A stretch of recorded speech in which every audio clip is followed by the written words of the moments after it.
Tell me what your life was like before you died.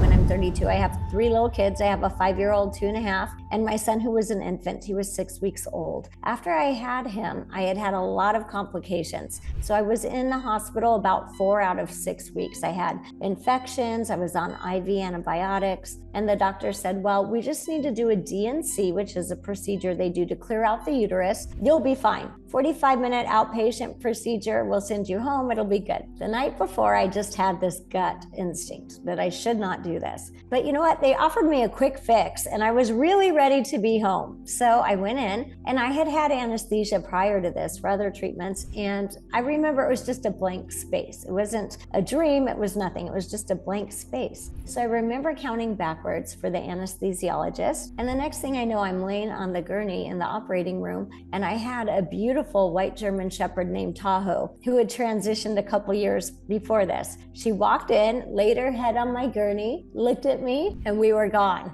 We just disappeared out of this room. We were on this phenomenal, radiant beach, and every drop of water, every cell in every plant, every molecule of sand, everything radiated this light and this love and seemed to have its own intelligence. There was just colors that we don't have here. There were, again, timelessness, peace, bliss. It's really hard to put these experiences into human words because they are so much bigger than that. So as I was with her, we were running on this beach and I was once again looking at her. She looks young, healthy, vibrant. We're having this telepathic communication. She's so happy I'm there. And I notice we're running on the sand, but it actually ends up feeling like clouds. It doesn't feel like beach sand, right? And I start to notice after a while, gosh, I'm not getting tired. I'm not getting hot. I'm not getting thirsty. And it felt like we had run quite a while. At that moment, well, here's a little funny side note to that. I actually personally hate running, and I tell people if they see me running, call 911. That's like an emergency, right?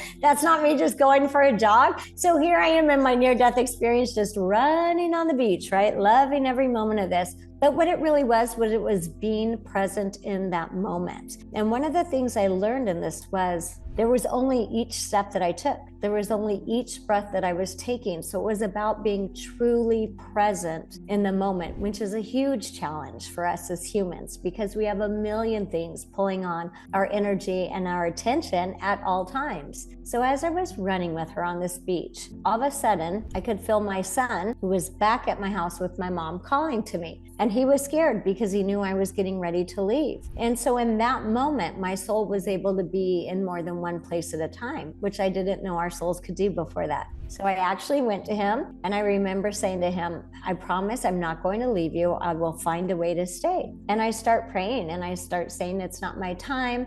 I need help. The next thing I know, I'm back in the operating room, but not laying on the gurney. I'm standing there, I'm almost overviewing it. I feel Jesus come in, and Jesus comes in very much as my friend, like, I'm here to help you. What do you need? Not the bow down to me, start praying. It was like, here I am, right? And it was so comforting and so full of love. And I see this operating room light up. And the next thing I know, I'm waking up in post-op, and my 45-minute procedure turned into a 3.5-hour emergency surgery because they had ruptured my uterus in 2 places and they actually missed my aorta by 1 millimeter. Well, I think it was an oops on the doctor's part. We'll put the oops there, right? But for me, it was actually once again about my soul remembering and kind of this amplification process where it was, now I had an awareness, my soul can be in more than one place at a time.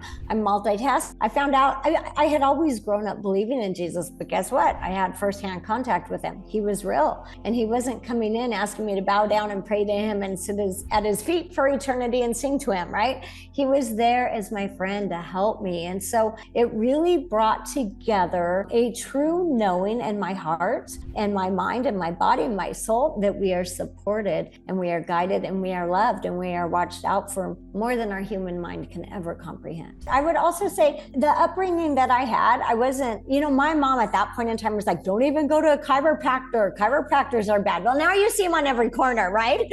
So, and everyone goes to a chiropractor pretty much, right? So I was raised in this very kind of strict Catholic, this is what we do. This is the only way to do it. I had no idea what meditation was. There was no way my mom was going to suggest I go find a guru to help me fight. So I think my soul said, I will will find this, but I'm going to have to do it the hard way, because I also believe I did choose that family and I did choose that upbringing. And then the other thing I would say about that is that in hindsight, the universe is always tapping us on the shoulder, right? Wanting to give us a message. And so I would say I had been tapped on the shoulder probably multiple times, and for whatever reason chose to ignore it. So it kept getting my attention in a more extreme way. So I did start becoming more interested. Like, I finally heard the word mediumship. Oh, this is what I've been doing with grandma and grandpa this whole time. We've been talking through mediumship.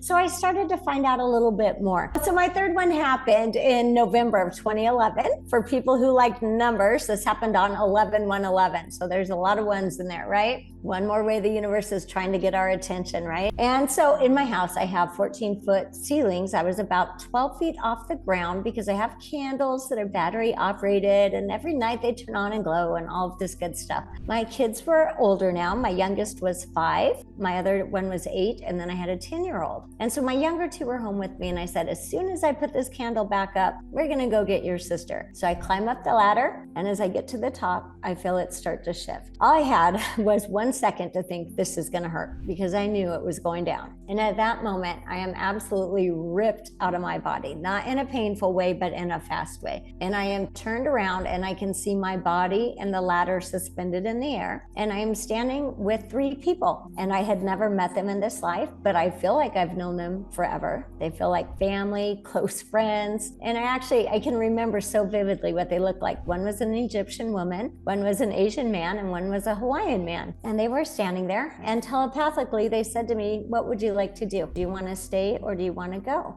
And I was a little bit taken back because this all had happened so fast. And once again, I'm in this timeless space and in this blissful, unconditional love. And I was looking at my body and the ladder in the air, and I realized, gosh, it's going to hit the floor in probably less than a second. But I had forever to make this decision. And so I kind of got stuck in this little loophole where I was thinking, like, isn't this interesting? They're not rushing me. I feel like they should be like, Michelle, what do you want to do? Hurry. I had forever to decide. So as I was standing there looking at my body and the ladder suspended in the air, I saw a different angel come in. And this one was dressed in red and gold and absolutely just, gosh, brilliant and glowing. And when I saw this angel, I knew immediately this angel is here to either take me home or make something happen so that I could stay. So as I was in this moment, I looked in the kitchen and I saw my younger 2 kids were there. And as soon as I saw the kids, I said, oh, I've got to stay. And in that instant, I was just downloaded with so much information. I was told, okay, but being a stay-at-home mom's not your only purpose. We expect more from you now. You need to go back. You need to do your mediumship in the way that only you can do it. There's a million mediums, but we're all individuals with that. They told me that my marriage probably wouldn't survive this change in me. I mean, there was just countless amounts of information that was downloaded. And some of it I don't remember to this day. What will happen is, like, something will come along and there will be a sight, a sound, a word that will trigger it. And I'll go back to that moment and say, oh yeah, they told me that. So it's really interesting when I think about this. The pivot point of my entire life happened in the moment when Spirit stopped time. That is when everything shifted for me. So clearly I came back, I fell, I hit the back of my head on the corner of my granite island in the kitchen. So I had a 5.5-inch skull fracture that went up. I had a brain bleed, lost my taste, my smell, my equilibrium, part of my hearing. And they took me to the hospital. Obviously, what they decided was I survived the fall by 1/2 inch because I had missed my brainstem by 1/2 inch, which would have been the difference between life or death. And I knew when I saw that angel, that was the purpose of it. So after this, the next few months, I was really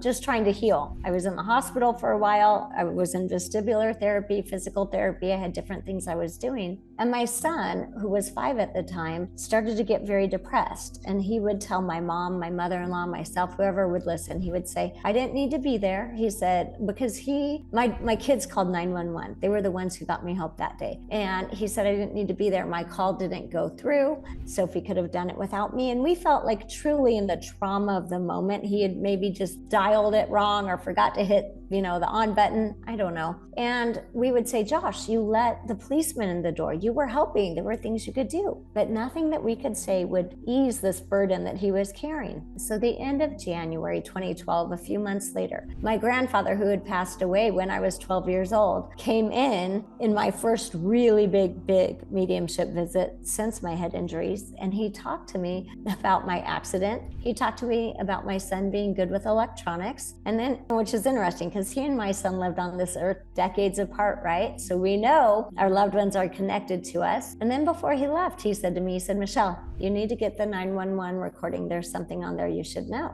I didn't even know I could get the 911 recording. So I went down and I ordered it. It took a couple weeks to come in and I got it. I played it and I hear them say, 911, what's your emergency? And I hear my son in his little broken voice say, Sophie, what do I say? And then he laid the phone down. So for the next minute and a half, 911 is trying to get their attention. They're saying, can you hear us? What's happening? And then you hear him say, I'm going to go push the panic button on the house alarm. And my daughter says, hold on, let me try calling 911. She hangs up the phone and then her call goes through and her call gets. So when he came home from kindergarten that day, I literally said to him, I said, Josh, your call went through. Help was coming. It's as though I lifted a 10,000 pound weight off this little boy's shoulders. And in that moment, I got the gravity of mediumship on a whole nother level. Like this life-changing message had just come through for my son that I didn't even know was available. And yet my grandpa knew it was. And I actually watched it change the course of his life and his self-worth. I did something to help come back in. And it's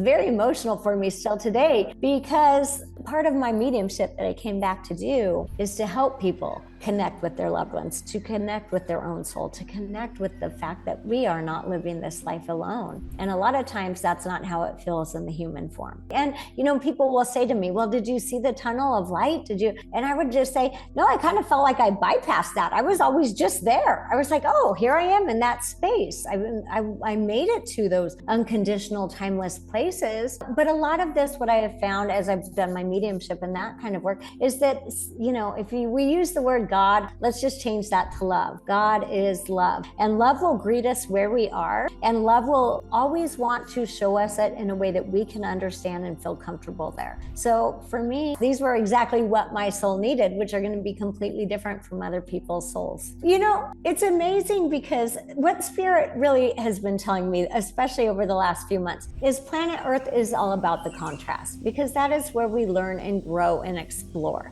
So even the contrast, right? When we are in that oneness, to some extent, we're almost invisible to each other because we are all one. I am you, you are me, we are blended, right? But today, because of your beautiful contrast, I can see you. You are a man, you have a beard, you are in a dark colored sweatshirt. All of these things that I can see about you, you can see me today because of the contrast I created. Otherwise, if we were in this space of oneness, we'd almost blend. So the contrast doesn't always have to be a bad thing, but it makes us visible to each other. And it also helps us know what we want and learn and grow. The learning and the growth that happens here is unbelievable. But listen, a lot of times people think that growth has to happen in really hard, challenging ways, but it doesn't. We can play in the magic of life. We really can. This is part of what Spirit tells me. We have our human ideas and we have spirit ideas, and the human ideas are not usually beneficial. We're like, oh, if you work really hard, maybe it will pay off. Like we give ourselves a lot of challenges, but Spirit's like, well, you could work really hard, or you could sit over here and daydream and manifest it and tap into your own abilities. So we have more tools available to us than most of us know on the human level. The minute that we stop worrying about controlling it and we actually live in alignment, which is with our spirit, our body, mind, spirit, and we say, okay, take over. I know you know what you're doing. That's when the doors open and that's when the flow happens. I think it's to know that no moment is ever wasted. As everything, as you, as me, as the sun, as the flowers, as the animals, pure love though. I think it really is to awaken to the power of your soul and remember that this is a video game and your soul has more tools than your humanness will ever have.